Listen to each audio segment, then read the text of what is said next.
Recorded at the WNDU 16 News Now studios, this is the South Bend Tribune's Pot of Gold Notre Dame Football Podcast. Here are your hosts, columnist Tom Noie, Notre Dame football beat writer Mike Berardino, and WNDU's Jackson Neill. Jackson Neill once again did not get the memo to wear a blue shirt to the Pot of Gold. Jackson, F. I'm telling Matt Freeman to flunk you this week. That's a dark blue. Double logo. It's dark blue. It's not visible. So it is ironic that we have our window in our podcast bunker open. You know why we have the window open? It's a beautiful day outside. Well, I wouldn't say that. It's 43 degrees and cloudy in beautiful South Bend, Indiana for November 19th. No. We have the window open to hopefully see and avoid the oncoming freight train that is the Atlantic Coast Conference taking dead aim recently at Notre Dame. What is the deal with the ACC? Come on, Jimmy. What is the deal? Okay, Jimmy, that is a reference to ACC Commissioner Jim Phillips, who I almost texted to see if he would be willing to come on the pod. Oh, wow. He is. He and I go back 30 years. He used to be the administrator for Notre Dame men's basketball. We had many a long talk about what would happen if and when they eventually remodeled the Joyce Center for basketball. So he was our guy, and I think I could text him. Maybe we don't have a show next week. The week after, then, because he's going to be antsier and antsier. He'll be very antsy that week. So the ACC, Weird. Just for a refresher course, they have lined up almost weekly now to go Team A versus Team B and put the resumes for Miami on one side. Is Miami Team A or Team B? A. And Miami is Team A, Yeah. and Notre Dame is Team B, and they try to put the resumes up and say, one team deserves to go to the college football playoff, and it's not Team B. So they have that for whatever reason. That's not the way you treat a scheduling partner. Why not both? Why not advocate for both? Because and then they're also their ACC champion. Right. So you're not going to get two teams from the ACC and Notre Dame into the college football playoff. So not only that, but we did receive word shortly after Marcus Freeman's Monday press conference that they have a kickoff time for the Stanford game in front of select dozens at Stanford Stadium. Could be hundreds. They've been okay this year. Yeah, Bobblehead. Not a Andrew Luck bobblehead. Is it Andrew? That's how they're getting them in there? Yeah, it's going to be a madhouse. So, yeah. Sections, you can have sections all to yourself. That Stanford game on Thanksgiving weekend to end the regular season will start at a snappy 10:30 p.m. Eastern time. So Mike Berardino loves it. He'll be out in Northern California where it's a 7:30 start. Jackson Neill, will you be back in Indiana? I will be back in Indiana. The two of us will be back in Indiana where the game will end in probably around 1:45. Want to watch together, Tom? No, I do not. I do not want to spend Thanksgiving Saturday night. You may be down in Indianapolis. That's a good point. Right? There's a good chance I could be down there. So State High School Championship Saturday. That is also at Lucas Oil Stadium. But back to our original point. What's the deal with the ACC and Notre Dame? Why do they act like that? What's going on? I have no idea. I mean, Notre Dame's in the ACC for like every other sport, basically. They said scheduling partner. I mean, they announced this like rivalry stuff with Clemson, or if that's going to happen. 12-game series. Yeah, like I don't get this at all. I mean, I get like the only reason is because there's that easy head-to-head thing with Miami and Notre Dame. That's why they're pushing specifically against Notre Dame with that. But yeah, it does feel a little not the right way to treat a partner like that. To treat a school like that as much of a partner as Notre Dame is with the ACC. Beat writer, thoughts? No, he's got no thoughts. No, I just think it is weird. It's weird. It was weird the first week. Yeah. And it's weird to double down. Exactly. Like they just keep coming. Like they just keep taking shots at Notre Dame. Like And I don't know how much more we're going to get into the Miami versus Notre Dame thing. Maybe quite a bit, based on with Hunter Yurachek had to say last night. Our new CFP this week's chairman. flavor. This week's. Now that Mac Rhodes is huddling with his lawyers. But Mac Rhodes has got issues. What a mess. And, well, one thing, before I forget it, it just really strikes me, because I used to work in South Florida. I grew up in South Florida. I lived 32 total years down there out of X number. And 78. So the thing you need to know about this argument is it feels like they're all coming at it down there. They're coming at it with a pro-market mentality of, all the schedule, in the NFL, tiebreakers, there's about 8 different tiebreakers, and head-to-head's number one. And the reason for that is the schedule is a 32-team pool, and you don't play everybody, but the range of quality is more narrow in the NFL. And the same sort of thing might happen in the NBA or baseball, head-to-head. But this is 136 teams, and I think they're coming at it the wrong way down there to think not just the timing of the loss for Notre Dame, which is way back on Labor Day weekend. But August, right? But Last day of August, yeah. Yeah. This process takes into account as many data points as they want, and there's at least 8 different metrics that'll rank teams from 1 to 136 that seem legitimate to we don't know where the committee is on it, but they just come out and say, to paraphrase, over and over I'm seeing from that market, from people who should know better, they're applying a pro tiebreaker mentality to something that has 136 teams, not 32, and they keep saying, if head-to-head doesn't matter, what are we doing? What we're doing is an impossible task. It was impossible at the start of it. It's been impossible since 2014 with 4. It's even more impossible with 12. What you're trying to do is get the best 12 within these little constrictions, and you're not going to please everybody. So that's foolish to think that every head-to-head should matter just because you have the same number of losses, because not all losses are created equal. An NFL loss is largely an NFL loss. A college loss can be awful, and it can be noble. That's all. And in Notre Dame's case, it has been noble because, as Hunter Yurachek said last night, as this thing goes deeper, say Miami finishes 10-2, Notre Dame finishes 10-2, they will take into account and weigh heavier the head-to-head matchup. And let's just say, for argument's sake, that counts as double with whatever criteria they use. It counts as double Notre Dame or Miami beating Notre Dame. But then you have to also take into account losses. Notre Dame would have won 10 straight at that point. Miami would have lost to a bad Louisville team now and a bad SMU team. And then then it's the eye test. And I'm not comfortable with the eye test. No, but nobody will say this. If you had to choose between seeing Miami in a first-round matchup for a television viewership eyeball standpoint or Notre Dame, who's getting that spot? What year are we in? We are any year. It's any Notre year. Dame. Yeah, Any year. Well, largely, but there was a run there. There was a run from 83 to 01 where Miami was winning national titles just about every other year.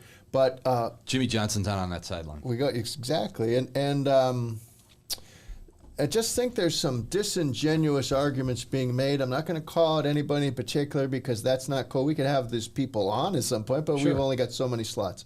But, I've seen terms thrown out by ACC apologists, people who might be involved with the ACC network in recent days, saying things like there was a domination of Miami dominated Notre Dame in that game. It was a one-sided game. Come on. That's not true. Really? And so even if you allow for the fact that Notre Dame Miami had a little distance, Notre Dame rallied and tied the game. It was a 3-point game. If they get the same kind of stop that they got against Penn State on that same field, it felt like it. If they could have had a takeaway instead of a long drive to set up a very long field goal, it could have been the Orange Bowl all over again. And then we're hearing too much granular discussion by both Rhodes and now Yurachek. I don't care that Alabama didn't have 100 yards rushing in the first game against Florida State. That's going to decide something? So let's just look back at this.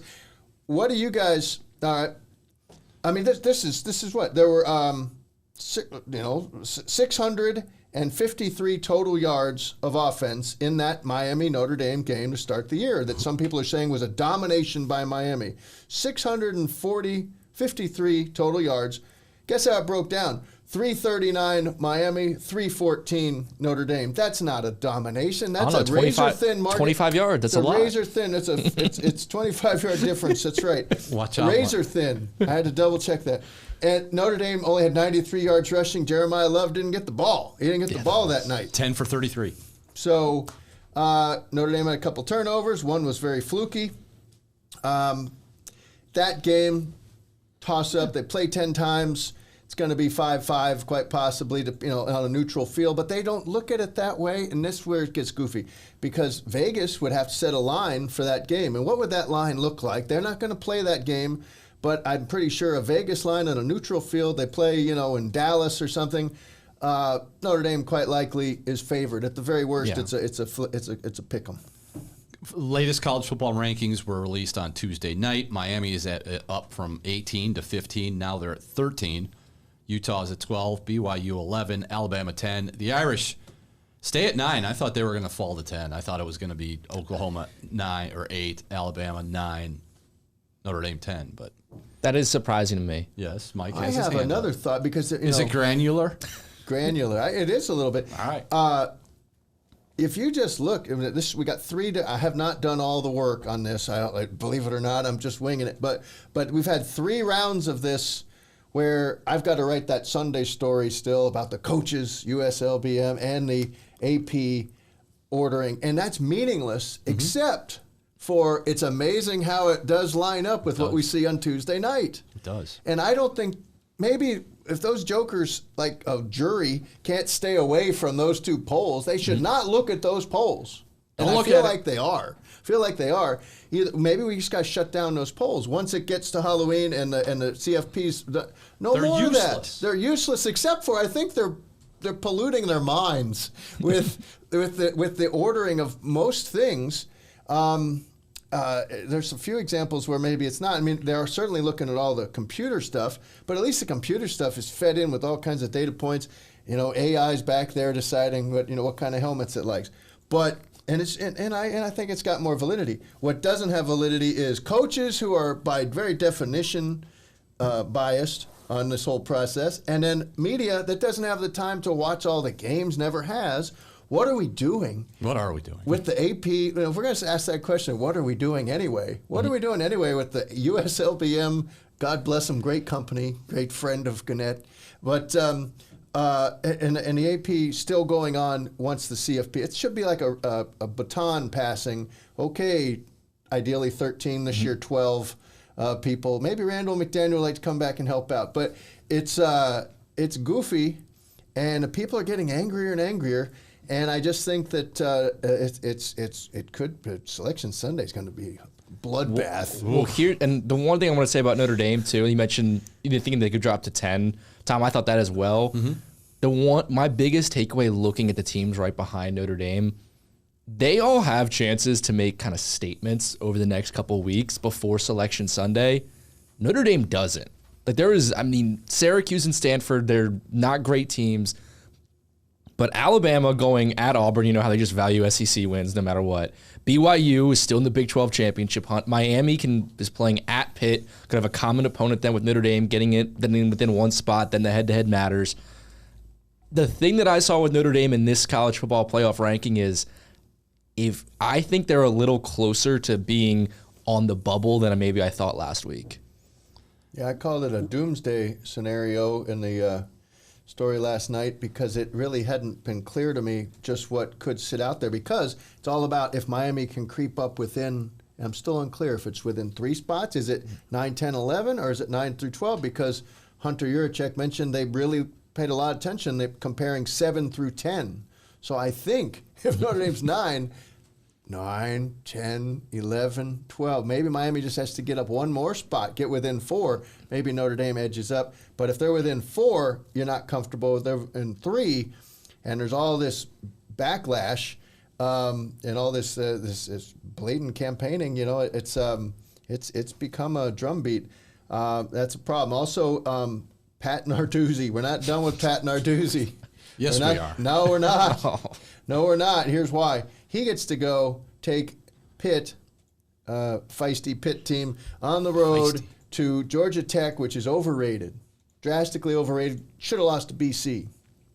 Notre Dame could have lost to BC, but Georgia Tech really could have lost to BC, and their coach is looking around. So if Pitt and Narduzzi win on the road at Georgia Tech, Pitt could get back into the rankings. And then Miami goes up to Pitt, and now that potential win has more value. Common Another opponent. common opponent. It's going to be 4 common opponents. Notre Dame gets to play 2 more, and Miami gets to play 1 more, and that would be Pitt. So yeah, and what, you can only run up the score so much. 24 points is where the committee supposedly just stops caring about the margin of victory. Narduzzi got that margin down to 22 with his timeout. So, but that was Notre Dame's fault, right? It's Notre Dame's fault. They didn't play defense. They had to stop them. According to some. According to some. Yeah, no, they're still counting. But, Miami beat Syracuse 38-10 and beat Stanford 42-7. So that's, 80 to But if Notre Dame, 17. Just think about it, though. If Notre Dame drops to 11. Don't think. Just saying, though. That's the bubble, though. Like, if Notre Dame drops 2 spots, they're out. They're out. Like, it is really a thin margin, I think. And yet, if they just get in, even having to play on the road, it would appear in the first round against just about, just any of those teams. And guess what I did this afternoon? Wide open. Started glancing Did you? glancing at flights to Oklahoma City. Oh. Because let's say Oklahoma has Missouri and LSU both in Norman. So they're finishing 10-2. So they're going to stay at 8. Notre Dame has Syracuse and Stanford. They're 8-2. They may stay at 9. And then there have also been some projections of those 2 teams being flipped. Notre Dame being the 8 seed and Oklahoma being the 9. That'd be nice. Or then again, Notre Dame could slip to 10 or 11. And there could be a whole bunch of 10-2 teams. What if Texas Tech wins out, but loses in the Big 12 championship game? BYU, yeah. And then the Big 12 gets 2 spots. Notre Dame down. Doomsday scenario lurks. Because why are we even sitting here? That Oklahoma win was a crusher for Notre Dame. It was a crusher to go there and beat Alabama. Alabama's got 4 wins over ranked teams and they can talk themselves into pushing Alabama back in there very easily if it gets by Auburn. Well, sure. And they were 4th last week. They fell 6 spots. That was a lot. Yeah. I mean, they overcorrected, you could say, on Alabama. Although I'm not going to make the case that Notre Dame Alabama wouldn't be a heck of a game on any planet. But and they also overcorrected Miami when it had its midseason spit up. There 2 out of 3 losses. It took them too far down, and so that's where we're at. But and the sad thing, really nothing Notre Dame can do about it at this point. There's no level. I mean, they could win 100-10, and it would not be enough to change anybody's minds because of the way they're looking at it. Because Syracuse is awful and Stanford is awful. So Notre Dame is 8-2. They've won 8 straight since starting 0-2. Hey, did you know they lost to Miami, Florida? Did you know that? Was not aware. They lost to Miami. I heard it was a dominant performance. I heard they got blown out. So we'll talk Pittsburgh. We'll wrap up Pittsburgh. We'll set the stage for a bad Syracuse team on Senior Day. We'll have Pot of Bold and maybe a little Speak Up. But right after this, we will get to our special guest spotlight here on Pot of Gold. We've talked a lot this year about running backs at Notre Dame with Jeremiyah Love, Jadarian Price. We bring in a guy who knows a little something about being a good college running back, former SMU and NFL running back Craig James, the creator of the Pony Express Award. We'll talk a little bit about that a little later, but first, we spent the first half of the show talking college football playoff. Craig, your thoughts? Notre Dame's in, right? They have to be in. It's a Notre Dame show, right? You know what? I think what's interesting here with the length of these seasons, it's the timing of when you're playing well. And right now, Notre Dame's playing well. They deserve to be in. If we're going to put the top 12 teams in the playoffs, that's what needs to happen. And I'm I was an AP voter for many years, and after 4 or 5 or 6, it's a crapshoot of what teams are doing and what they've done and how the teams were when they played against each other back in the past in September. So for me, the Irish are a team that deserves to be in the playoffs, and I know that there are people out there who disagree with that, but on the football field, when you watch teams play, I would not want to be an opponent of Notre Dame right now. This is the second year of the 12-team playoff. What's the playoff done for college football? I think we've always had this meaningful end to games in November. And now there's this subjective push that's taking place that's determining these teams, these 12 teams. The SEC is really good. At the end of the day, I watched every snap of the A&M game against South Carolina the other day. South Carolina has really good football players, and that's a really tough game for A&M. I mean, they've come off all these other hard games that they've played.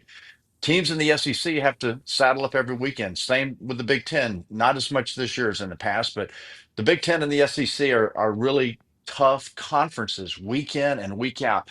As a player, having to get ready physically and emotionally every week in those conferences is demanding. The ACC's off this year. It's lacking quarterbacks. There's no the Big 12. I think Tech is awesome. They're really good. I think BYU and Utah are really good teams, especially Utah. So if you're going to put the top 12 teams in there, I don't care what conference they're from. Go find the best 12. Speaking of 12, that's the number that they're stuck on with the college football playoff selection committee is supposed to be 13. Randall McDaniel had to bow out. Now you got the thing with Mack Rhodes, and he's dealing with it. Baylor, so the dealers kept changing. Have you ever been asked to be on that committee? And if you were to sit on that committee, how would you approach that task? It seems like it's clearly a thankless task, an impossible task. What would you bring to that room if you were brought in? Well, when I got out, I'd spent 23 years, as you guys probably know, doing broadcasting. And when I got out, I was really dialed in and connected. I felt like doing Thursday, Saturday, and Sunday games, I felt really connected. And yet it was a hard task for me on Saturday night or Sundays to quantify why we had done what we had done in our voting and our rankings and predictions. At that time, I did say that I would like to be a part of that crew, but the politics were not there for me. So I have never pushed it and tried to get involved with that. I would hope that they would have the common courtesy and the decency as a committee to try to find 12 qualified people who have no agenda, but their own objective is to go out and try to judge these teams. I follow SMU quite a bit now that I've retired. I go to A&M games. I go to a Tech game. I go to different games, but I want to walk on the field and I want to see the players in their pads. And if you've never done that, you have a hard time differentiating between the talent level of a Big Ten SEC school, Power Four school, and these Group of Fives. There's a difference. It's undeniable. So when we come out, we put James Madison and North Texas in the top 25. What an injustice to the teams who are having to go out there and saddle up against tough competition every week. A far elevated player. You kind of mentioned there, getting ready for tough competition week in and week out, tough as a player. I'm curious, now it's 12-team playoff, 16, possibly 17 games a team could play, but we're having these conversations around that kind of bubble mark. Do you think 12 is the right number? I know there's been conversations of maybe even going past 12 in future years. Well, when you get past it, I think we've all seen there really are the top 6 power teams each year. Depends on the transfer portal now. But when you get beyond 12, I think you're reaching. This isn't college basketball where you can hit a 3 at the end and have a miraculous come from behind Cinderella story. Football is a tough sport with blocking and tackling. As complicated as they try to make it, it still is the same as when I played in those old days with a New England Patriots helmet behind me. It's blocking and tackling and with big guys. And when you get beyond those top 6 or 8 schools, it takes a big time Cinderella story to happen before you get the upsets. Craig, I see the Patriots helmet. I see some footballs there. I don't see an ACC flag. Is it still weird to think that SMU is a member of the Atlantic Coast Conference? It's really strange. It's a great conference with tremendous schools and the academic standings and all that. It's a great match for SMU. And as an SMU alum, I'm very thankful and appreciative of being in that conference. But it's just weird. I mean, I grew up in 89 and 90 and 91, me doing college game day with Corso and Fowler. And when we went to one of those games at Virginia or Virginia Tech or somewhere like that, it certainly wasn't thinking about going to do an SMU game. So it's pretty strange. It's amazing that SMU was able to come back. It's taken a generation plus to make it all the way back to what Rhett Lashley's been able to do, to put the finishing touches on coming all the way back from the death penalty, which, in today seems quaint, right? It's just, what was that? Was it really all that necessary? No, it wasn't. Miami, they talked to Sports Illustrated wanted to do the same thing with Miami, but just that achievement to get all the way back for SMU to be now relevant year to year after they tried to make them go away forever. Well, it's interesting. We're obviously, we had 40 years of wandering in the wilderness here, and it was hard to imagine, but it's the way it was. And Dallas is a recruiting hotbed. SMU has a great education, and the city has the dynamics. The same reason that Eric Dickerson and I and our teammates wanted to go there in 1979 are still there. It's a vibrant city. Being in a quality conference like the ACC now, if you're a good athlete and player in Texas, you're going to think about staying at home in the state. You get a chance to play against other good teams. And so I wasn't surprised that the turnaround was quick. It was pretty instant. But what's happened here, as we all know, is this transfer portal has created a newness every year of 40 or 50 new guys in a locker room that you have to make them become a team all of a sudden. And some guys can do that and some can't. It's football and the team sport that it is. It takes years to develop chemistry. And so it's a really hard thing now to determine who can coach and who can't coach. And we see all these openings and vacancies now. It's just a tough business to be in. What did it mean to you when you saw SMU make the inaugural college football playoff, be part of that first 12-team field? Oh man, so went down. We went to Charlotte. Eric and I went. We're on the field and watching them play Clemson, and I knew that it was Clemson, and I knew Clemson. Every player in their locker room on that side of the field, went to Clemson expecting to be in that game, expecting to play for a national championship. And whereas at SMU, I think there was probably half that had hoped they would get there, and it was a new experience for us. Then when Eric and I went to the game at Penn State, Happy Valley, and Happy Valley was a whiteout. It was a raucous environment. It was a different level. They were a different level team. So it was just a lot of fun to see the reward for Rhett Lashley and his team and the work they'd put into it. But it's a reload every year, and he's had to regroup this year and build a team just like every other coach in America. Before we get to the Pony Express Award, I need to sneak in a question about Pony Excess. If I'm watching TV or I'm coming home late from a football game or a basketball game, that's always seems to be on one of the ESPN channels, and I can never turn it off. Like, I'm watching it from start to finish, wherever it starts, to all the way through. Like, how do you view it? Like, if it comes on ESPN or something, are you cruising right by it, or you kind of sit and let it linger for a little bit? It's a great story. It is. And the fact that we lived through that and we're a part of it. I remember I was announcing a game on a Thursday night out at Seattle, and I had a plane ride early somewhere the next morning. And this was back in like 2010 when it came out. And I had delivered a tape to my room, my hotel. So I started watching it. I couldn't turn it off. And I'm still the same way today. If I start watching it, I'm like, wow. And believe it or not, people didn't walk around the locker room saying, hey, where'd you get your car? Where'd you get that nice suit?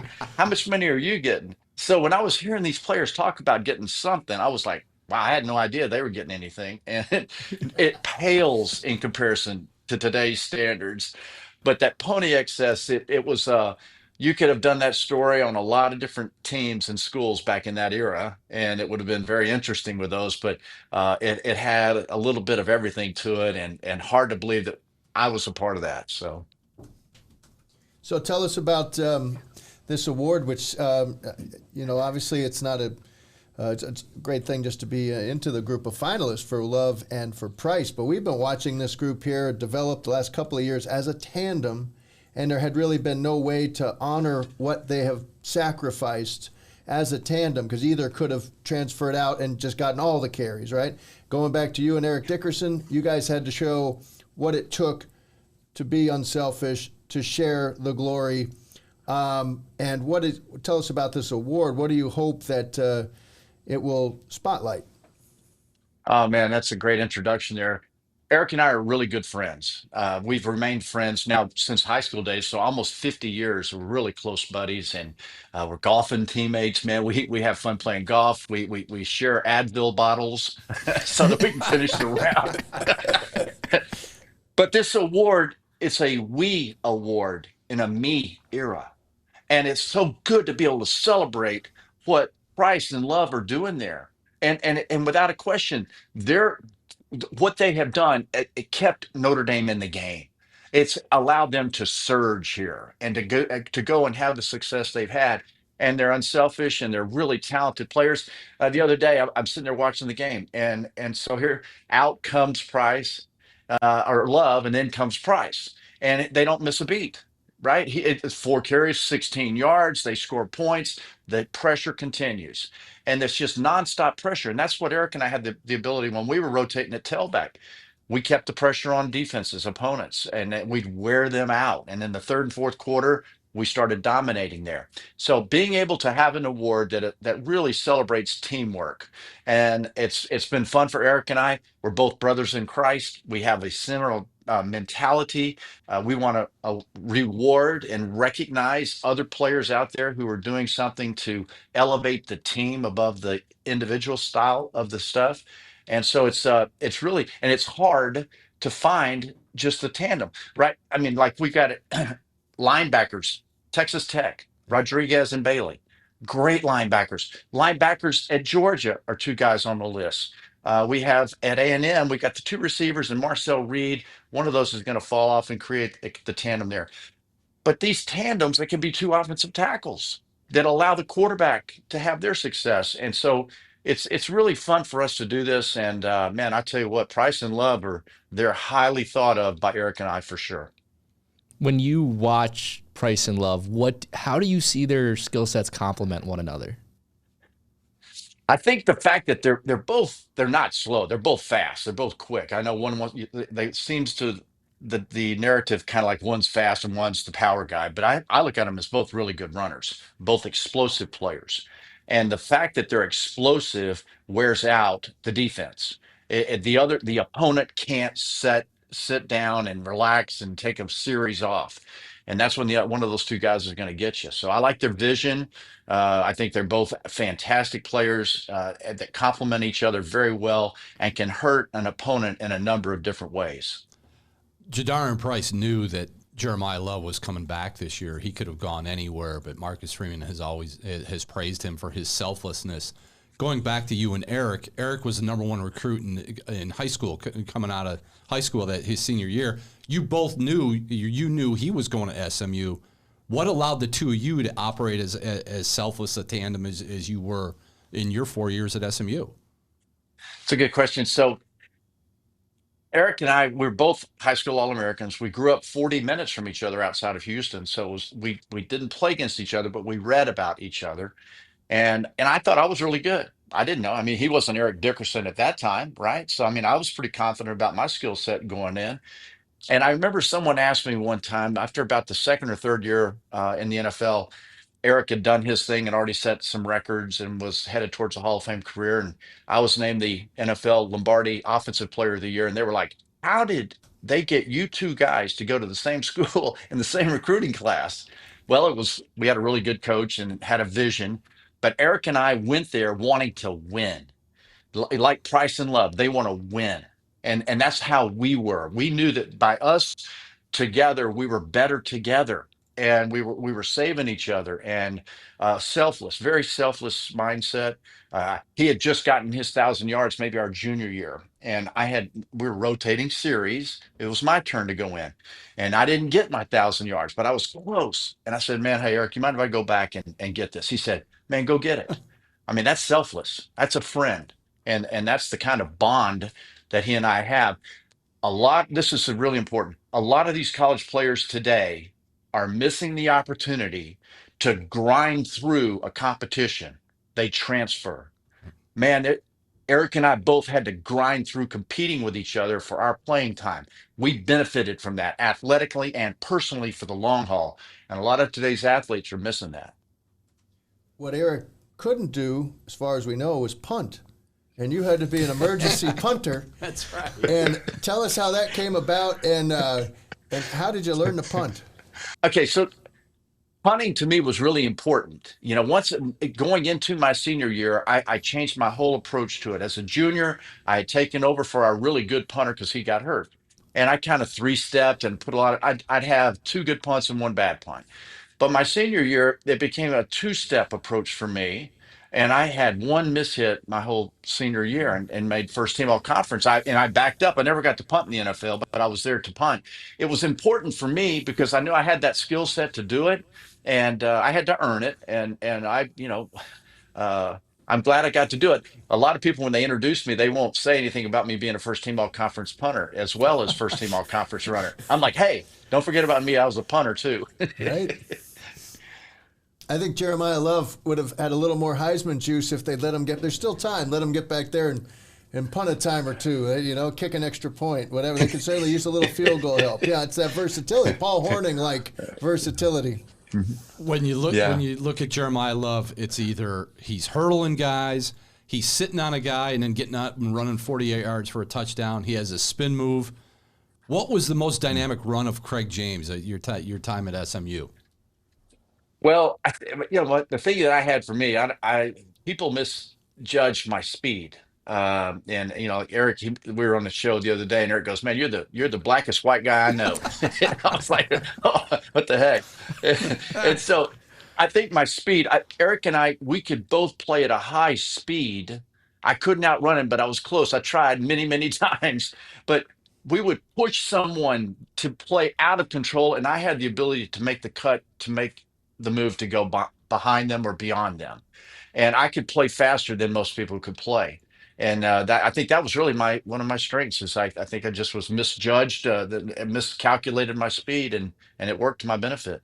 They still every year play the Holiday Bowl, not at the same stadium, but every year the Holiday Bowl comes on. Little memories for you? Going for 225 and averaging 9 yards a carry? Crazy. What a crazy game that was. I was blessed to have been able to go into the Holiday Bowl Hall of Fame. I wish it would have been with a victory, but being a part of a game like that where you lose, I think they scored 20 points in the last two and a half minutes to beat us. That was Jim McMahon, and they had a lot of good players on that field that day, but we dominated them, and it just was a freak ending to that game. When you try to explain to people now what tearaway jerseys were like, I believe you got to do your college career with tearaway for 3 years, and then they took it away. Refresh my memory. And how wild was it to be that good as you guys as a tandem? And boom, they just left for that happened to Price on a kickoff return the other day. But the shirt stretches now, so the kicker was being brought along like he was slaloming or something. But tearaway, you must have felt invincible. And you know what? It became a strategy for the defense. They would tear our jersey off so that Eric and I had to run back in and out real quick, and we would get out of rhythm. And so that's when I think we even voluntarily got away from that so that they couldn't take us in and out of the game so quickly. Cool deal, but it was a fun thing to be a part of. The process of whittling down the field for the Pony Express Award, how does it work now moving forward? And then when will a finalist and winner be named in December? Yeah, okay, so it's voted on by players around the country. It's a selection committee. So like when Eric and I were voted Pro Bowl in the NFL, it was by the players. It meant a whole lot to me. So we'll send out to our selection committee here in another week and a half. We'll send out some finalists and let them vote on it. We'll know on the December the 8th who that winner is and announce it on December the 9th. And so we're looking forward to finding out who that'll be. And Price and Love high on the list. Would not be surprised to see them win it at all. And it's been a pleasure to watch them grow and develop. And I know Eric and I respect greatly the fact that those two guys are teammates, pushing each other, pulling for each other, and leading the Irish. I know that Pony Express is a historic term, as there was a Pony Express, and then you guys were the Mustangs, but Bob Condren was your SID. He's the guy who gets the credit for that enduring name. What was your reaction when he first came to you guys with it? Did you think it would take off like it did? No, you don't ever think, how do you catch lightning in a bottle? Eric and I marvel. I'll show you. I don't know how many people you get. This is a box of fan mail that like over the last couple of weeks, and most of it will have people asking about the Pony Express. Wow. And Eric and I are like, can you believe the popularity of the Pony Express? I mean, we've marveled at it. I was wherever we are in the country, the Pony Express is talked about. Your brother was a fine ball player too. He was on my rotisserie league team. I remember in the '80s, right? With the Phillies. Say hi to Chris. Thank him for my 1988 rotisserie league championship. But I believe he's got that gold card, right? Would he have that card? You guys can go to a ball game anywhere. You just walk. How does the gold card work when you're hanging with your brother? My brother, man, 10 years of him playing baseball. It was, a blessed career. And yeah, he's something else, man. He's a farmer. He stays on the ranch, raises crops and cattle. And he stays away from home plate now. Wow. That's former SMU and NFL running back Craig James, creator of the Pony Express Award. Craig, really appreciate the time, and hopefully maybe talk to you later on down the line if Jeremiyah Love and Jadarian Price get a certain award here in the next couple of weeks. Yeah, I'd love that. Thank you guys for having me. Thank you so much. Go Irish. Check us out at theponyexpressaward.com, and really appreciate you guys having me on. Before we set the stage for Syracuse, and we're not going to talk about Syracuse a lot. Sorry, Syracuse is not good. They have not won since our man Steve Angeli snapped his Achilles at Clemson. They've lost 6 straight. But before that, Mike Berardino's got something on Pat Narduzzi he wants to unload. So Pittsburgh, Notre Dame wins. Jeremiyah Love finds a new way to wow us with his spin move and run for touchdown. Notre Dame wins 37-15. It was never that close. That defense was absolutely lights out, as Marcus Freeman said on Monday. And then we had a little Pat Narduzzi, Marcus Freeman dust up, or lack thereof, post-game. So, Mike, what do you have on Pat Narduzzi over there? Well, I just, I put it on Twitter on the other day after the post game. Narduzzi seemed to think that, what do you call it? He said it was touchy. It was a touchy game out there, and there was a lot of tugging apparently by the Notre Dame secondary, and that's why his freshman quarterback may have struggled to 0 for 13 on third down. And boy, the fans they're not the fan base Notre Dame. They're not done with him. He really does play the heel so well. He knows his audience. He's the face you'd love to punch. He knows his audience. And so it's been fascinating. The people really are not on to Syracuse, it feels like, on the social media. Fran Brown, you can't get worked up against him. He's a fine recruiter. His team doesn't have enough. He's already basically pushing people into the portal. And they've, this is time you have those conversations when you're 3-7.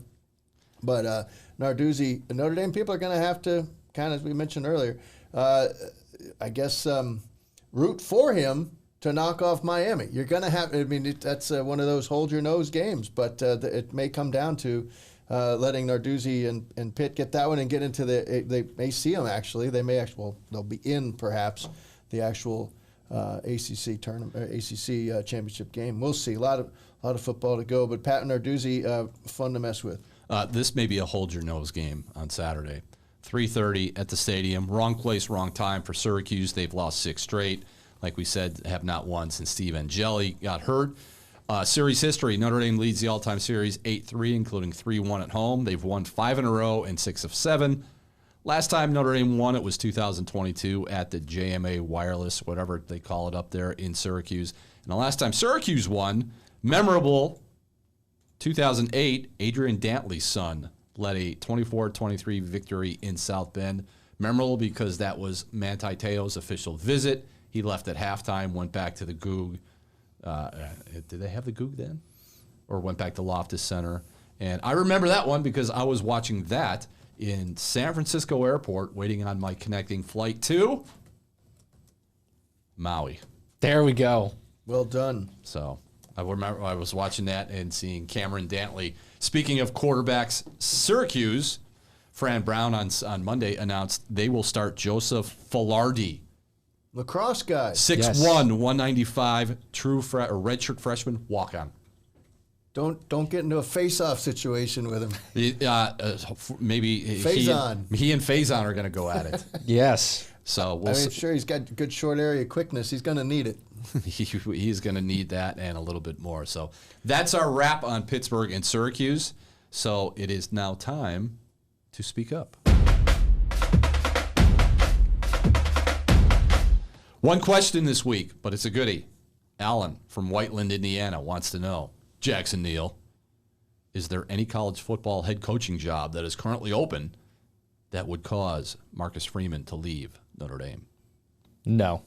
And we're done. And that has been our speak up segment. The question was college job? College football head coaching job. Yeah, it's college. It does not include pro, which I think. I don't. And I'm going to stay with what we said a couple shows ago. I think he's going to win. He's going to need to win a national title. He needs to satisfy that, get the statue on order, and then look around. It's a very limited number of NFL jobs. And the Giants, people are trying to talk, the media, of course, New York, Notre Dame and New York always synonymous, but they didn't pay Brian Dable very well. And the NFL, he's making about a fourth of what Andy Reid makes. Somebody wants how many Super Bowls has he won? National title, and then and then somebody wants to come along from one of the glamour franchises like the Steelers, like the Ravens. Still on a Steelers kick. Steelers or Ravens. I like that one. I do too. I like that one. Teams where I can visualize, they already have a culture. They need to already have a culture. You're not going to come in there totally. You're not going to the Dolphins. You're not. That's a good trust point. me, not fixable. So, but I'd be really stunned if he did anything Lane Kiffinish and left here before just completing this journey. And even then, if that point, if you win a national title, you look around, Notre Dame, more money than God. If they want to pay him appropriately like an NFL coach, that I think we're up to Kurt Signetti's about $11.5 or so a year. So Marcus Freeman may be there before the end of the year. Exactly. You're doing just fine in the college level. So, but college jobs, why? No, why? Because you have everything you need to win at Notre Dame, just as Lane Kiffin arguably has everything to win at Ole Miss. Yeah. Where you don't have to go to the SEC or the Big Ten or a job of the Penn State, LSU, Florida, Auburn. You can win at Ole Miss, you can win at Indiana, and you can definitely win at Notre Dame. 5 years ago, 10 years ago, you'd be a little worried because Notre Dame did not make the commitment to football as it's made in 2025, where Pete Pavakwa has made it clear to the media, to his staff, to the administration, they are all in with football and getting that next national championship for the first time since 1988. So they've got all the support, the resources, the money, the facilities, the finances, the backing of the administration. Marcus Freeman does not need to go anywhere else and say, well, you know what, the grass may be greener at this job. You look outside, even in late November, the grass is pretty green in South Bend. And that would include Ohio State as a place where people want to say, oh, go, when mama calls. They just won a national title, as Notre Dame people know all too well. And so what's the challenge? What's in it for him, really? They won it with Urban Meyer. They won it with Jim Tressel. They won it with Ryan Day. Maybe they'll win a multiple. And good luck to whoever follows that. I mean, yeah, you got everything you need, but it's LSU-ish. What Brian Kelly was, three other guys won national titles. Brian Kelly, 34-15. Not good enough. Didn't make it through his fourth year. Yeah, so there you go. If Freeman wins a national title at Notre Dame, I could see I could still see Ohio State.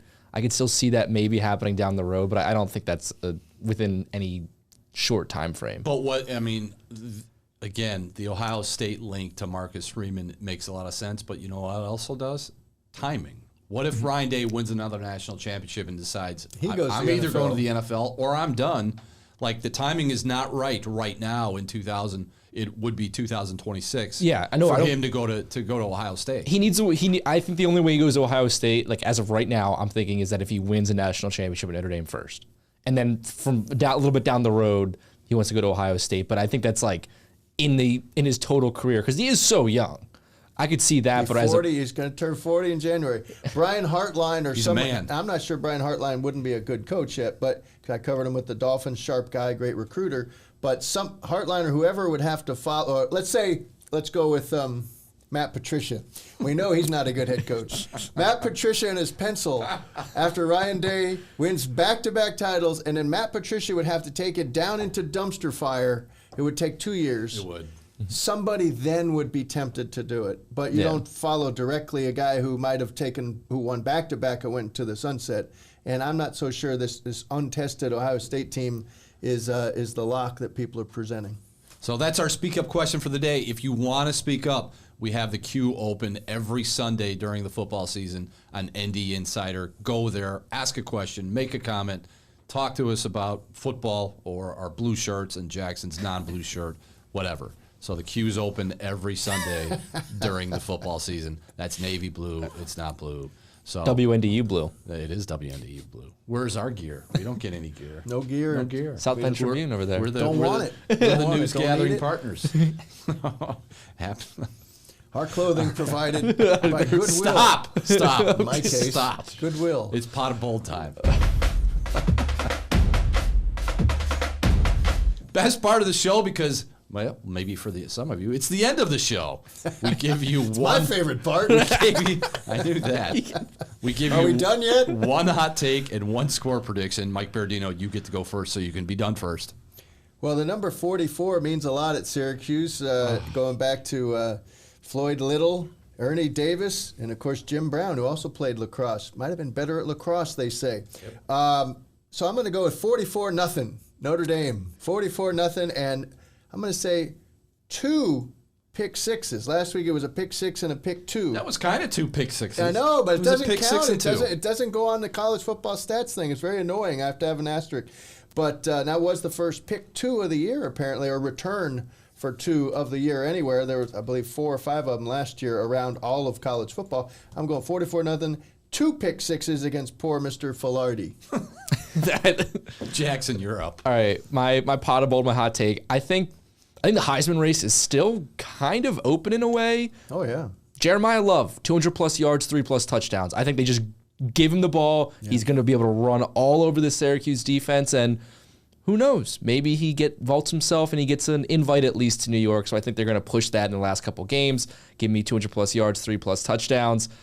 49-7 Notre Dame, even though I'm not confident that Syracuse scores 7. This might be the boldest prediction we've ever had on this show. Oh.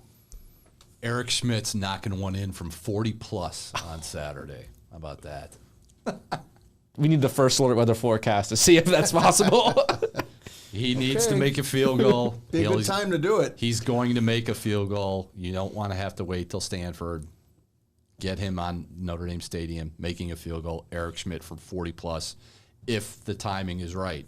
Because Notre Dame may just go up and down the field and score every single time. Which leads me to my prediction, the boldest statement. Here's the craziest score prediction of the season right now. Notre Dame 44, Syracuse 8. Why this score? This has been the average of the Notre Dame Senior Day games since 2019, where the Irish have outscored the opposition a whopping 264-49.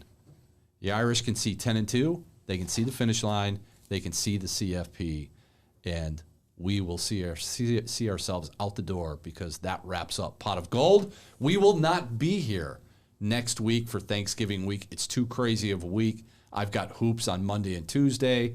Wednesday's difficult. It's just such a jam-packed week. So we will not bring you a pot of gold for Thanksgiving week, but we will return 2 weeks from today. Maybe even do it on Tuesday, depending on what Jackson's schedule is, because it's all about Jackson. Exactly. It is. So we will at that time we will preview the college football playoff selection Sunday. We will wrap up Stanford and we will talk whatever we need to talk about. So until then. For Jackson, for Mike, I'm Tom. This has been Pot of Gold. This has been the South Bend Tribune's Pot of Gold podcast, your home for insightful Notre Dame football coverage and analysis.